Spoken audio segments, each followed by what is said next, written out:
চলুন দেখে নেব এই ভিডিওর মাধ্যমে আপনি রোমান্টিক্যালি যে মানুষটার সাথে সম্পর্কে জড়িয়ে আছেন সেই মানুষটি কেমন, আপনি তাকে নিয়ে কি ভাবনা চিন্তা করেন বা উল্টো দিকের মানুষটি সম্বন্ধে আপনার কি চিন্তা ভাবনা এই ভিডিওর মাধ্যমে দেখে নেব। ভিডিওটি দেখার সময় পজিটিভ থেকে ভিডিওটি দেখবেন এবং এনার্জি এক্সচেঞ্জ হওয়ার জন্য কিন্তু ক্লেম করবেন 555 লিখে বা কমেন্ট করতে পারেন। চলুন দেখে নিন। আপনার যে মানুষটি আছে সেই মানুষটি কিন্তু ছোট ছোট ব্যাপার না ধরে বসে থাকে।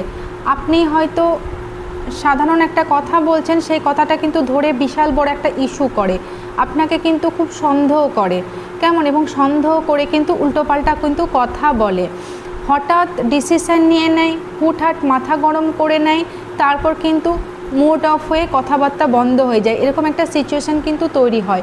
মনের মধ্যে যেটা চলে সেটা কিন্তু ক্লিয়ার করে সে বলতে চায় না। হ্যাঁ, আপনাকে বুঝে নিতে হবে, এরকম তার একটা কিন্তু চিন্তা ভাবনা। কিছু কিছু সময় কিন্তু খুব ভুলবশত কাজ করে বা হঠাৎ এমন কিছু ডিসিশান নেয় যেটা কিন্তু সেই সময় নেওয়া উচিত নয়, যে কারণে কিন্তু একটা বিপদে পড়া বা দুজনের মধ্যে একটা ভুল বোঝাবুঝি হয়, এরকম কিন্তু করে। কেমন ছোটোখাটো মিথ্যে কথা বলে যেটা আপনি ধরতে পারেন, সহ্য করতে পারেন না, এটাও নিয়েও কিন্তু একটা ঝামেলা ঝগড়া কিন্তু হয়।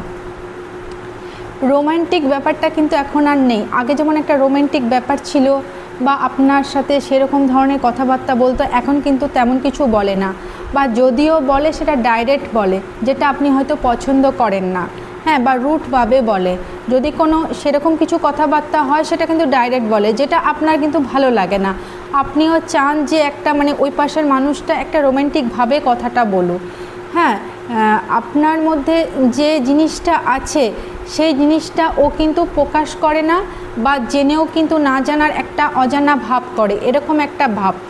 হ্যাঁ, নিজেকে বিশাল বড় মনে করে, নিজের ডিসিশানটাই ঠিক ডিসিশান, নিজের পথে এগিয়ে যেতে পছন্দ করে, এরকম একটা চিন্তা ভাবনা। এখানে দেখা যাচ্ছে বন্ধুদের সাথে বা নিজে যখন তখন কিন্তু বাইরে যায়, নিজের সাথে সময় কাটায়, ঘুরতে বেড়ায়, আপনার হয়তো সেই জিনিসটা পছন্দ লাগে না। আপনি হয়তো চান যে আপনার সাথে সময় কাটাক বা ওই সময়টা আপনাকে নিয়ে যাক, যেটা কিন্তু আপনার পার্টনার করে না।